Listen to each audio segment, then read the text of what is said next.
In a press conference that was held at the Lancaster City Police Station Tuesday afternoon, Chief Keith Sadler talked about two early morning shooting incidents, one of which claimed the life of a Lancaster man. Okay, on this date, approximately 1:40 a.m., we had Samuel Bear was shot in the 700 block of South Prince Street in Lancaster City. He was transported by private auto to Lancaster Regional Hospital, and then he was transported to Lancaster General Hospital, where he ended up being pronounced dead. A short time after that, approximately 20 minutes later at 2 o'clock, there were several shots fired in the 400 block of Fremont Street in the city. At this time, our investigation is leading us to believe that the two incidents are connected, and I won't go into much detail because we're trying to tie that up right now. We do have people that we've been interviewing, and we have been getting some cooperation. But obviously, we want to resolve this investigation as soon as possible. The decedent, before he expired, our investigators did get a chance to talk to him. He chose not to cooperate before he was pronounced dead. And like I said, 20 minutes after he was shot, we had another block that was shot up.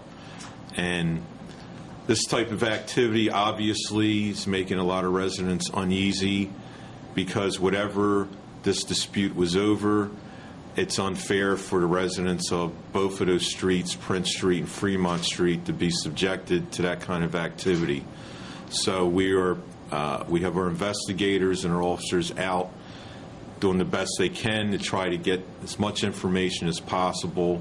And of course, there's probably people out there that know more information, and of course we would encourage them to contact us as soon as possible. If there are any questions. Can you explain the shooting spree down Fremont? At this point, it struck the exterior of a few homes in that block, and we're our investigation's trying to piece together why that block was targeted. Do you know how many shots were fired in that particular block, Chief? We found several spent casings in that block. What's short a number about? There was multiple shots. Yeah. Can you tell us if the victim was in the bar down there in that block? Name is escaping. Patty or Vicky? Vicky's. Was the victim in there before you? We believe that he was, but this shooting occurred out on the street. Any other injuries from people that were on the block of Fremont? No, there's no other reported injuries, and you can understand why this would upset residents, because thank God no innocent victims were struck by gunfire, especially in the Fremont 400 block of Fremont, because at that time of night, the majority of residents were probably sound asleep and were awakened by gunfire. And it very easily, if you see Fremont Street, it's a very narrow street with row homes, and certainly this could have turned out a lot worse. And the public won't tolerate that, the residents of those streets, and we won't tolerate that kind of behavior. You can draw your own conclusions, but it seems like the Fremont Street is connected in some way, and we won't go into much detail on that.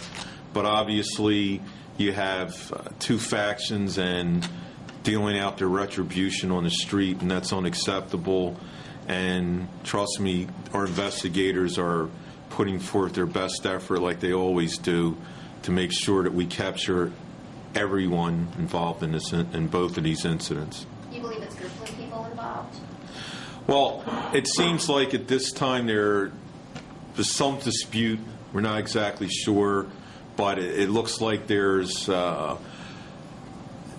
these groups obviously have a connection, whether they were friends or ex-friends. They're all known to each other. The victim of the homicide was an intended target. It appears that he was definitely an intended target.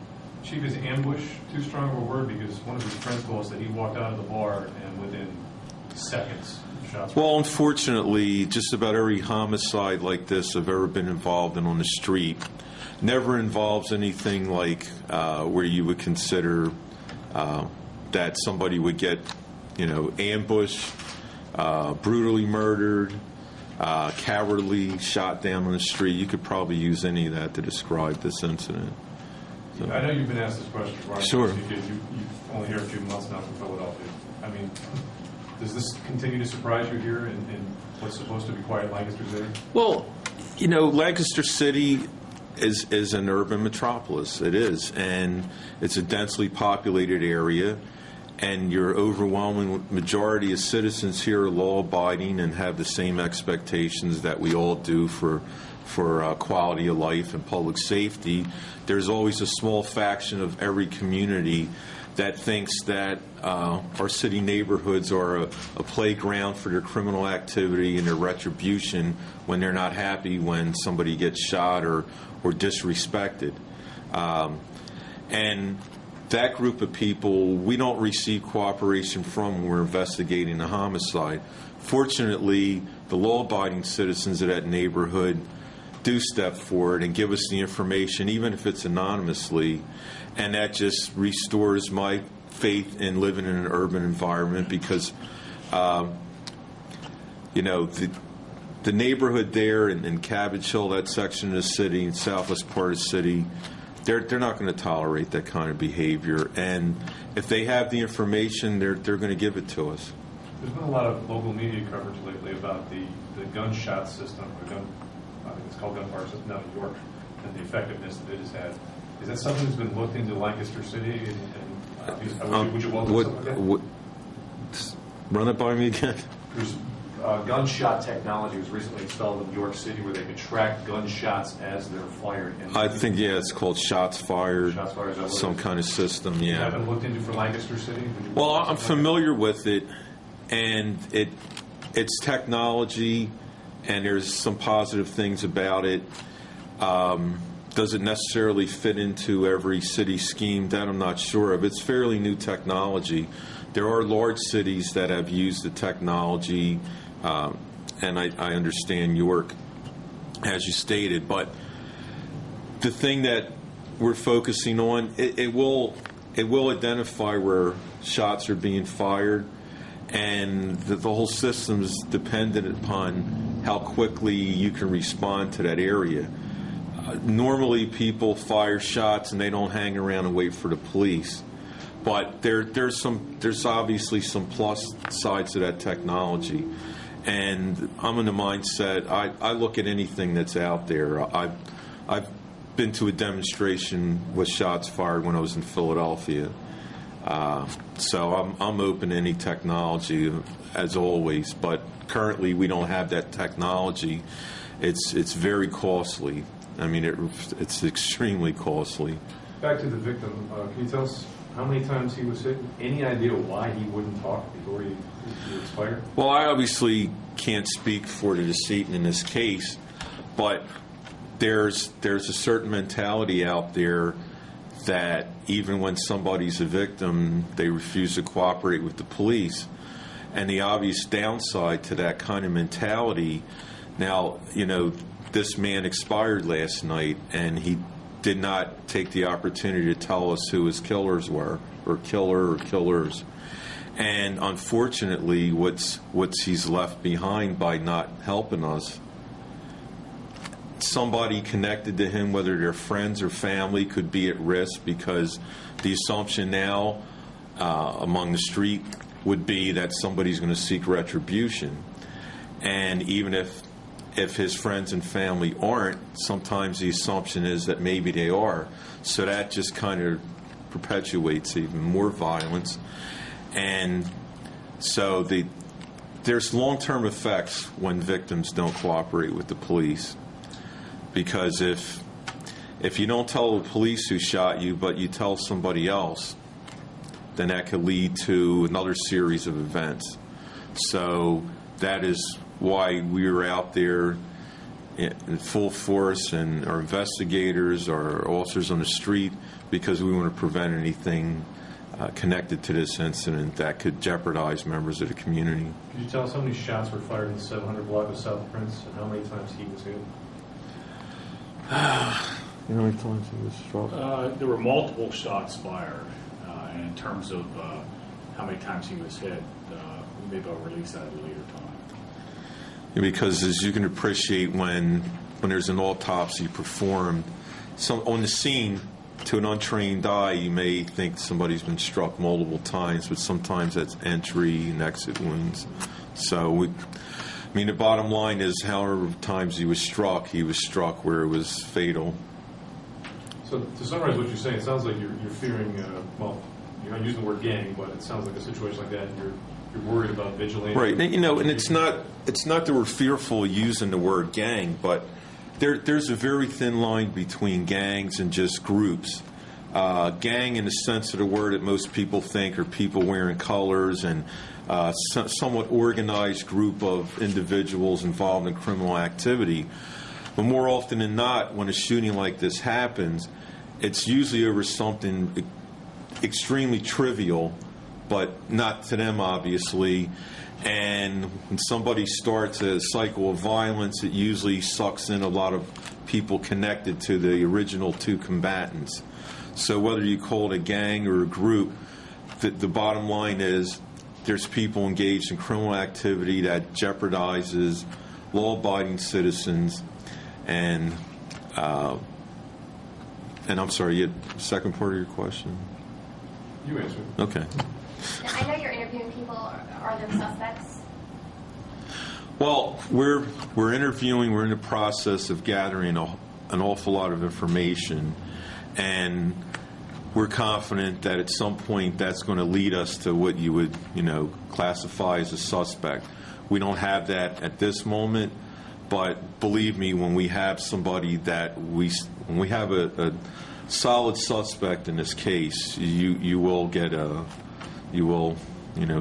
photo and all that kind of stuff. The homicide rate is down, correct? This year? Well, it probably is. I haven't looked at. I'm not sure. I wasn't here last year, but I know when you're talking homicide rates are calculated based on per 100,000 residents. Obviously, Lancaster has approximately 60,000. So, if you have one homicide in a year, your homicide rate would end up being, for a city this size, like 1.5. But let's face it, whether there's one homicide or three homicides or, two, whatever the number is, it doesn't make folks feel any better about it. The ultimate goal for a city like this is 0 homicides every year. So one homicide a year is way too many, in my opinion. How many have you? Well, this would make this would be the second homicide this year in Lancaster City. Chief, you said there were spent shell casings found. Were they from one gun or more than one gun? At this point, I'm not sure if we've determined that. So do you feel that there was just one shooter, or there was multiple shooters, or there was an exchange of gunfire?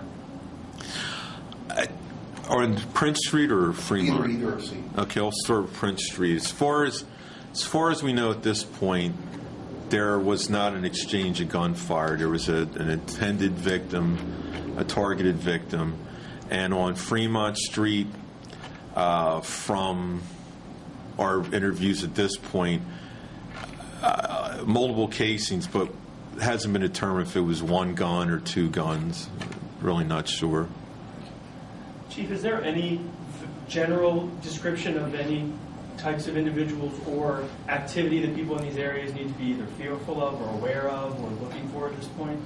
No, there's no descriptions on the homicide at this point. And on Fremont Street, it's reasonable to expect at 2 o'clock in the morning, folks are asleep. So it's not like a daytime shooting where several people are out and about and might be able to give us a partial description. There's no information on that any suspect at this point. People in that area are feeling nervous now. Is there anything that you can say to reassure them at all? Is there any increased, police surveillance in those areas or anything? Well, there is, because obviously we're investigating 2 scenes, and we want to prevent further violence or any kind of retribution. So it's hard to make people comfort them after an incident like that happens on their block. But we know that they're how they're feeling about this, and we're equally disgusted with that kind of behavior. And believe me, the enforcement has to be up, because until we bring this case to a conclusion. So, if I could end on a positive note, the one thing that I'll say, since in the short time I've been here, on every single shooting incident that we've had, there's been overwhelming, in some cases, cooperation from members of the community. And that only indicates to me that the neighborhoods in the city have not thrown in the towel. And if something ugly happens in their neighborhood, they want to see it come to a conclusion. So if there's anything positive about any of these shootings, it's the fact that the residents of this city have not given up. Was there any video surveillance anywhere that was being reviewed from the area? No. How far apart are the 2 scenes? Approximately, I would say, 0.8 of a mile. There was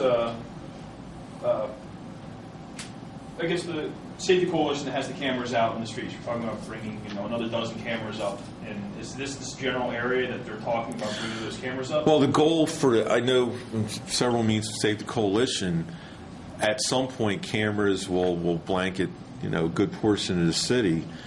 And Lancaster City is well ahead in that aspect with cameras. There are cities 10 times as large as Lancaster that don't have the capabilities that we've already obtained.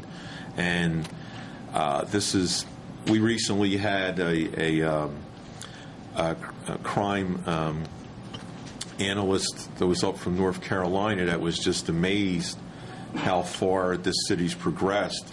Because, cameras, they're not new to law enforcement in England, and they've had these cameras probably 15, 20 years.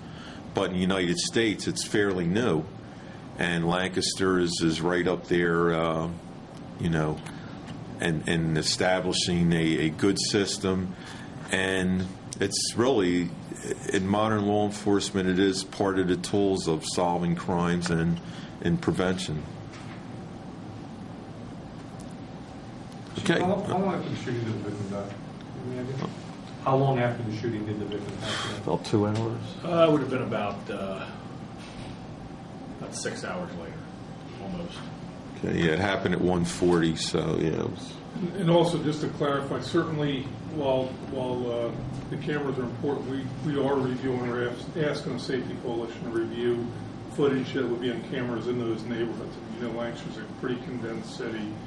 Between the area of the shooting and the other shooting on Fremont, there are cameras around that Prince Street corridor and over towards Manor Street, so they have been reviewing that for us. And it just takes some time to review the footage. In fact, beyond even the Safety Coalition, there's other cameras that are available to us from time to time as well. And that's taking place at this time.